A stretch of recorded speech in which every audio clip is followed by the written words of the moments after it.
All right, joining us on this special edition of Locked On Auburn, Jeff Pearlman, author of the book, The Last Folk Hero, The Life and Myth of Bo Jackson.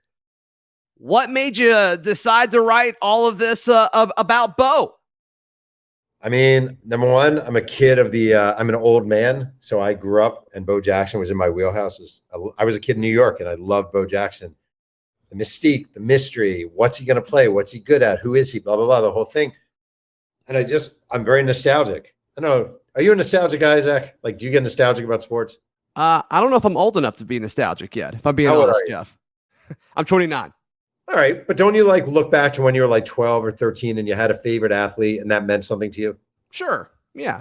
That's what it is. Like you look back and you think about the athletes who influenced you or that you loved and you lived and died with. And Bo Jackson, for me, was that guy in a lot of ways. So I just wanted to dive back in and sort of, experience that again. Bo Jackson is so interesting from my perspective because I didn't think I realized Bo was as big as he was, right? My father grew up and went to Bessemer and all of that. And so he talked about Bo Jackson and Bessemer any chance he could possibly get. So I just thought it was big to him because he was from Bessemer, right? And then, as you get older, you realize just how big and how transcendent of an athlete Bo Jackson was. And you talk about and you refer back to your visit to Bessemer, which I think I read somewhere it was like your first visit, first place that you went after COVID was Bessemer. When other people kind of went all over the place, you went to Bessemer, Alabama. And I went to Bessemer every Thanksgiving for the vast majority of my life until a few years ago. Yeah. And there's not a lot there, Jeff. No, not a ton, but all right. If I'm you, Zach, going to Bessemer for Thanksgiving and I'm like 16 years old, I'm not happy about it. If I'm me, Jeff, working on a Bo Jackson book and COVID and the pandemic has kept you home for a year and a half, I'm giddy. Everyone else is like, I'm going to Hawaii. I'm like, I'm going to Bessemer. And I'm in Bessemer and I went to I'm literally I'm a weird audience. I'm a liberal white Jewish guy from New York. Okay.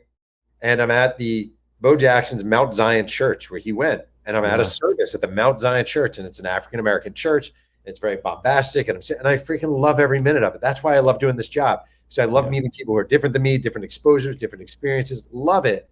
And walking his street where he grew up. I literally stole a brick. Maybe you heard me talk about this. I went to where his house was, and it's an abandoned lot with like broken bottles and old crap. But there's foundation. And I grabbed a brick, and I really wanted the brick because I wanted a part of Bo Jackson, if that makes sense. Then you convinced TSA to take it with you on the plane, which I don't know how you pulled that off. I know. I won that battle. It was a big win for me. They let me bring it home. And then, of course, I get home and I show it to my wife, and the face she makes is this. What? Where is the brick, Jeff? What? The brick is in my office on my desk. Awesome. Yeah, I swear. They asked me about it on the Today Show, and they said, "Did you bring the brick by any chance?" I was like, "No," and they were actually disappointed I did not bring the brick on the Today Show. I love it. So, just to be honest, I've only gotten a little bit through the book. I haven't finished it yet, but I assume you touch on this, and I assume it's part of the title, right? The Last Folk Hero. It's so interesting to me to think about what Bo Jackson would have been today with this world of social media and just thinking about and hearing about all the stuff that he apparently did when he was in high school, right? And this is just coming from, my dad's point of view, who heard hey, this Bo kid, hit this ball, 500 feet or 500 yards or, whatever. He jumped over a car, all of these things. And it's like, man, if that just happened now, I think a lot of the things that he would put up as a TikTok or, these videos that would be posted, I think everybody would think a lot of them were fake, Jeff. I agree. I also think if we're being honest, right? We're being honest. So some guy will be like, I mean, you know how it is. Like your dad is probably like, I saw Bo Jackson, or his friend, I saw Bo Jackson hit a ball so far that it traveled over 4 oak trees and dented a fire truck, like that kind of thing. Yeah. And you'll have enough people tell you these stories that I do write about them, right? I will write about them. Mm-hmm. But I feel like if we had our phones back in 1982, maybe it only went over a fern and maybe it traveled 300 feet, which would be amazing. But maybe it just traveled 300 feet. Or there's a story in the book about a ball he hit the left field that by the time that it was Fairfield High School versus versus Bo Jackson School, McAdory. By the time the ball came down, he was rounding third base. Now, that seems utterly ridiculous, right? That seems ridiculous. But everyone swore by the story. Now, am I convinced? Like, would I swear my life on that maybe the ball wasn't caught in a branch, or maybe it took a breeze and went left or right?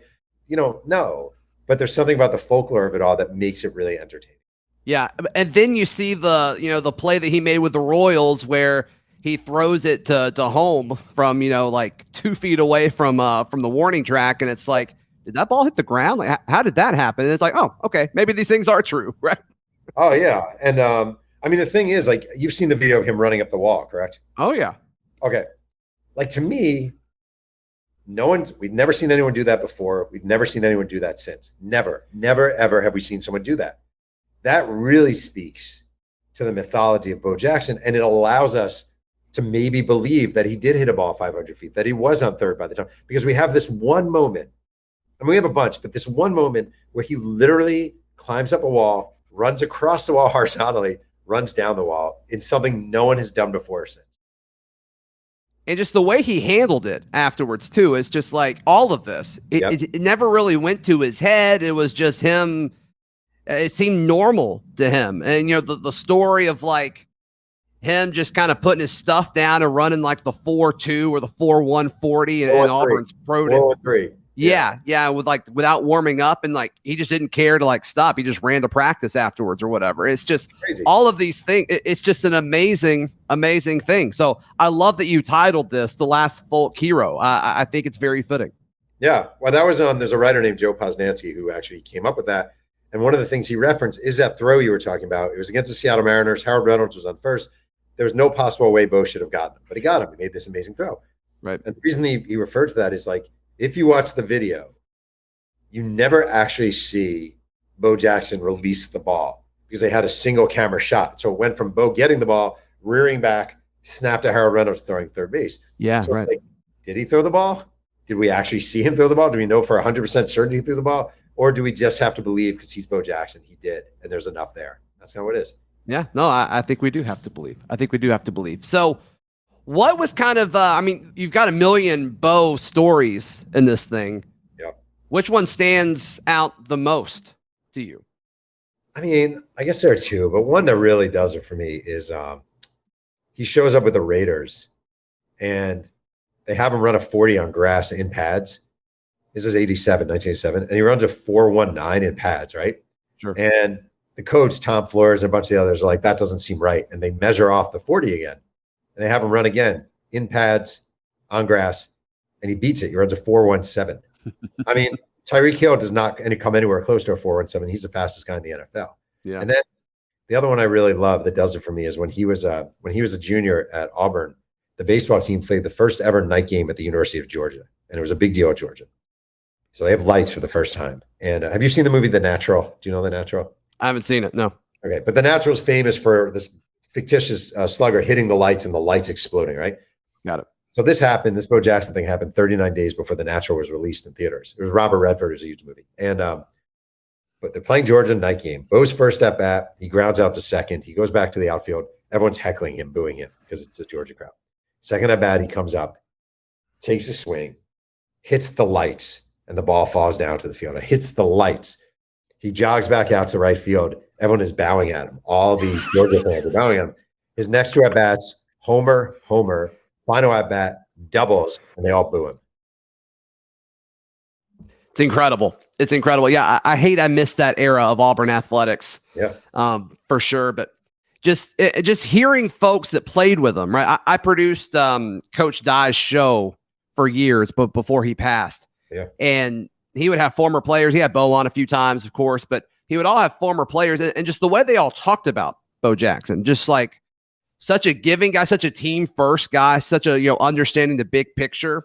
And it would never really seem to be all about him, even though, Auburn was doing their Heisman campaign to get Bo the Heisman. But, it just all around elite athlete, all around elite player. And I've talked to him a good amount of times at this point. Like, he seems like a pretty good dude too.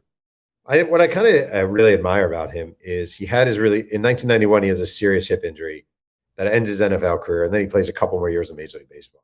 Mm-hmm. And you never see the guy, like you'll never see him on ESPN saying, Derrick Henry sucks, I'm better than Derrick Henry. You You never see him saying, yeah, Mike Trout is good, but I could have been better than Mike Trout. He doesn't do that stuff. He just doesn't do it. He's a dad. He's a grandfather now. He lives outside of Chicago. He shovels his own driveway. He drives his own Ford truck. He's just a guy. And he's never seemed overly impressed by all those things he did. We're impressed, but he never seems that impressed by it. And I think that's a really cool part of him. Yeah. So what do you think? I mean, you clearly did a lot of research and a lot of traveling to write this book, Jeff. What was probably the coolest conversation you had with folks? I mean, he had a bunch of teammates at both the college and pro levels with different sports. What are some of the cool conversations that stood out to you? Well, one guy who I love is Hal Baird, who is the Auburn baseball coach when Bo was legend. There. Yeah. And he's great. He's such a nice guy. And so Bo, his senior year at Auburn, he played football, and the Tampa Bay Buccaneers had the number 1 pick in the 86 draft. They were coming off a 2-14 season.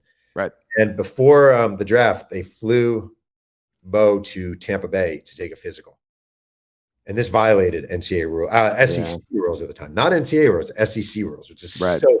No, I say this, Zach, with all respect to Auburn and the SEC. Like, a very large percentage of players were getting paid money at this point, and like to be like, we need to ban you because you took a flight to Tampa is the height of hypocrisy. It's just it's a joke. It's like the dumbest thing ever.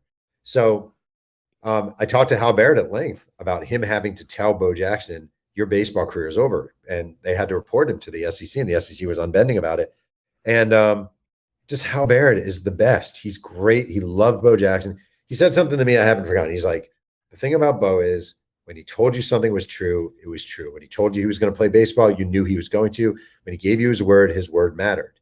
And Hal Baird really had a deep affection. And Bo played his freshman year. They had a different coach, Paul Nix. And Bo did not like playing for Paul Nix. And Paul Nix used to berate players during games with a bullhorn. He would literally hold a bullhorn and be like, you stink, blah, blah, blah, blah, blah. Gross. So Bo didn't play his sophomore year. They fired Nix, and Hal Baird came in. And Hal Baird is still around Auburn a lot. In fact, we're recording this on a Friday afternoon. I'm going to go to the scrimmage shortly after this. I bet he's out there just hanging out, supporting the program. So that'll be cool. But and then were the conversations different with talking to folks that were around him in college versus talking to folks that were around him in the pros, whether it was baseball or football? Very much. I think I would say, he's a guarded guy, and he's not warm and fuzzy. And it's funny because the Raiders and the Royals did not have his phone number. So like Art Shell was the coach of the Raiders, and someone said, so is Bo reporting Wednesday? And his response was basically, I think so. He could be Tuesday, but I think Wednesday. He didn't give him their number. He had very few close friends in clubhouses. Like he was friends with a couple of Royals, George Brett and Mark Gubza. He was friends with Howie Long and Bill Pickell with the Raiders. But he was guarded, and he wasn't going out drinking at that point. He wasn't womanizing. He had his wife. He was a dad. Yeah. So the closeness he had with teammates at Auburn, living with people, rooming with people, the whole thing, he did not have with the Raiders and Royals in the same way. Yeah. So, I mean, what is somebody going to get out of this book, Jeff? I mean, I know a lot of the people watching and listening are diehard Auburn people, and my audience slants a little bit older. So a lot of the folks watching and listening probably listened or watched Bo Jackson play. What could they get out of this book? They're going to learn 10 million things they never knew about Bo Jackson. Yeah. They're going to get the stories behind the stories behind the stories of these moments of Bo over the top in the Iron Bowl, wrong way Bo 2 years later. Like they're going to learn these different things and what really happened. And I interviewed 720 people for this book. It was exhausting. Wow. And, Bo declined to talk. We had a very nice conversation, declined to talk, but Bo had an autobiography come out in 1990 called Bo Knows Bo. And it was written with a journalist named Dick Shapp. And before Dick Shapp died, he actually donated all his notes and transcripts to the Auburn Library. Most of that material was never used in the book. So I had hours and hours of audio tape of Bo Jackson, never heard before. Wow. And talking from his prime, mounds of footage of transcripts. So I dug deep on this thing, and I really want it to be. I want people to know how great this guy was. I want them to remember the brilliance of Bo Jackson. I want him to be discussed in the way we discuss Mickey Mantle and Joe DiMaggio and Jim Brown. Yeah, he's definitely worthy of it. How do you think this impacts, or what Bo did impacts, the whole idea of a potential two-sport athlete today? Is that possible? Do you think that ever could be done again? So you may disagree with me because we have an age difference here. I feel like I feel like we as adults have made that much less likely because we suck. And when our kids are good at a sport, right? Let's say your kid is playing 8th grade baseball and he throws really hard. All of a sudden, you're going to say the parent's going to be like, little Jimmy, he can really throw. Why don't we get him a pitching coach during the offseason? Yeah, well, Jimmy, how about you don't play basketball this year? We're just going to get you a pitching coach. And Jimmy's I see. I get it. And then we'll be like, Jimmy, why don't this guy from this private league wants you to play, blah, blah, blah. You should do that. And then I'm telling you, this comes from being a parent, and I was not a sport parent in this way. Mm-hmm. You see other kids advancing, and you as a parent start freaking out. And you're like, whoa, Donnie over there is working with this coach, blah, blah, blah. We should get Jimmy to work. Bo Jackson growing up in Bessemer, he was jumping over ditches. He was throwing crab apples at kids. He was beating the snot out of people. He was throwing rocks. He was jumping over fences. I wrote Brett Favre's biography. I wrote Walter Payton's biography. These kids who grew up in the Deep South, they had these very organic, natural childhoods. Sure. And it would be football season. All right, we're going to play football. And you know what we're going to do on our off day? A bunch of us are going to hang out in the yard and play kill the carrier. Or we're going to roll up a ball and we're going to play baseball over at the park. And that doesn't really happen anymore, which sucks. Yeah. Yeah. No, I didn't expect you to go that direction with it, but I think that's totally true. And you're starting to see the narrative now, like the first, throughout the NFL draft, you'll see the statistic like, all right, of all the first round picks, 28 of the 32 were like dual sport athletes in high school. So maybe that trend is changing. I think it'd be great. I think it'd be great for I don't know, especially like if baseball was one of them. Like I think somebody like that could really kind of be the face of baseball would really help that sport. Wait, I'll tell you one thing that just speaking as a parent, honestly, is like, to me, the biggest part of it is like, you only get to be a kid one time in your life, right? You get you get 0 to 18 and then it's over. It's over. Done. Yeah. The idea of robbing your kid's joyful childhood so you can create the next Nolan Ryan or you can create the next Bo Jackson, whatever, football. It's insane. It's insanity. Let your kids be kids. Let them play multiple sports. You're only going to be 0 to 18 one time. It's over. No question. Jeff, I know you've done a bunch of interviews on this book. How many folks have had a Bo Jackson jersey in the background of their set? You're the only one. Sweet. And you have a 1997 College World Series pennant, which also makes you the only one. And yeah, that's right. Is that a fake cactus or a real cactus? It is fake. And you have a fake cactus. I do have a fake cactus. That's right. How many people in the history of your podcast have had a Milwaukee Brewers hat on? You're probably the first. You're probably the first. So congratulations, Jeff. History. How can folks find this book and buy it, Jeff? Amazon, all the different selling places where you can buy books. It's there. Barnes & Noble, Amazon, etc. Got it. Jeff Pearlman, thank you for your time, brother. Zach, thank you. I appreciate it.